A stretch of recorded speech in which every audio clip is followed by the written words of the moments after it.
getting started with the OnePlus 11, and I think we're in pretty good shape.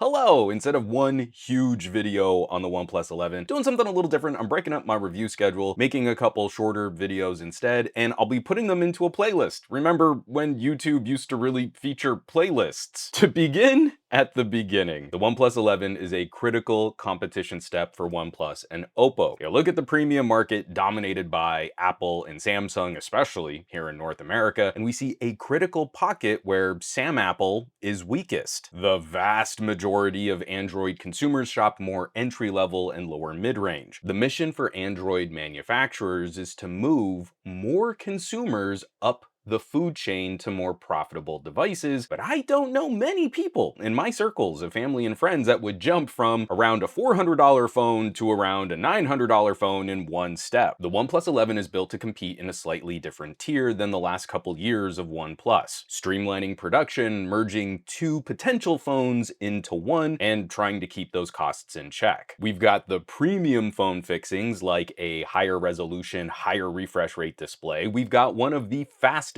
charging standards available in North America with the fastest charger supported in the box. There's the Hasselblad camera partnership and of course the beast powerful Snapdragon 8 Gen 2, which is delivering stunning performance this year. Whittling this back though, we're trading out a few features to focus on price. There is no wireless charging in this phone. The companion camera sensors aren't quite as fancy as on the older Pro Series OnePlus phones, and this phone lacks USB 3 and it does not have video output. You get a feeling on this phone right away. This is not like a base model OnePlus. It's not like a OnePlus 9. It is built better than those lower premium tier devices, but it's also not a Pro OnePlus. It lands somewhere in between the two. There's an effort to consolidate on core features and offer performance that undercuts Samsung and Apple without asking too many compromises. A few compromises, just not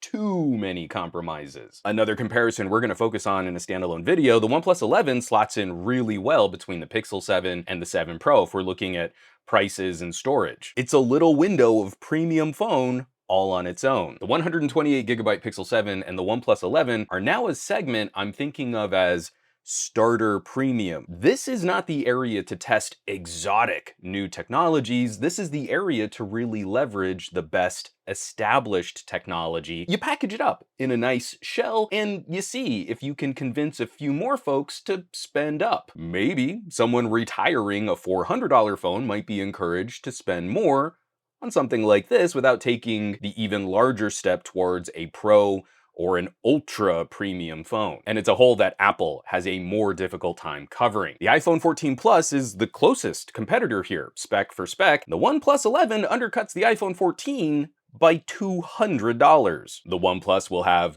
a million more pixels on the screen and has that precious 120 Hz that reviewers claimed was so important. Remember, we had reviewers comparing $400 phones to $1,100 phones to show you how important high refresh 120 Hz really was. Now we can get high refresh for $200 less. But I digress. The OnePlus will charge significantly faster than the iPhone. The new Qualcomm chip is neck and neck with Apple's SoC now. The OnePlus main camera sensor is a little bigger than the iPhone 14 Plus, but the iPhone 14 has a better ultra-wide camera. But back to the OnePlus, this has a dedicated 50mm equivalent portrait sensor, so that camera battle between 2 sensors and 3 sensors gets a little nuanced. But I would probably give the selfie camera win to the iPhone. iPhone 14 will have wireless charging, but it charges really slow, and the iPhone will support millimeter wave 5G if you have access to that in your area, where the OnePlus is only going to have sub-6 5G. Everything that I've listed off there.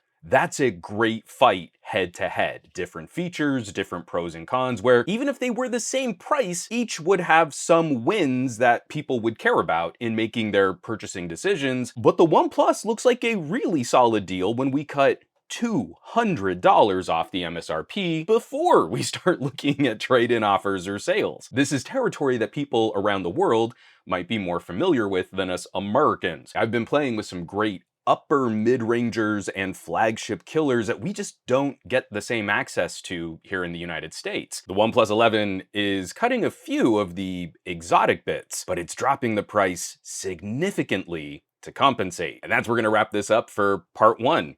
I think for part two, we should do a quick comparison with last year's Pro phone and see where the 11 wins some fights and where maybe a OnePlus 10 Pro might still be a better deal for the right consumer. So, stay tuned. Plenty more to say about this phone.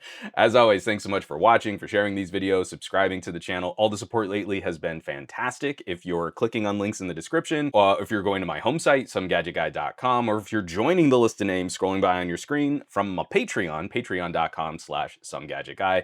These are basically the coolest tech nerds in the universe, hands down. So, I hope you'll check them out. Now, you know where you can find me around the rest of the internet, at SomeGadgetGuy on the Twitters and the Twitch.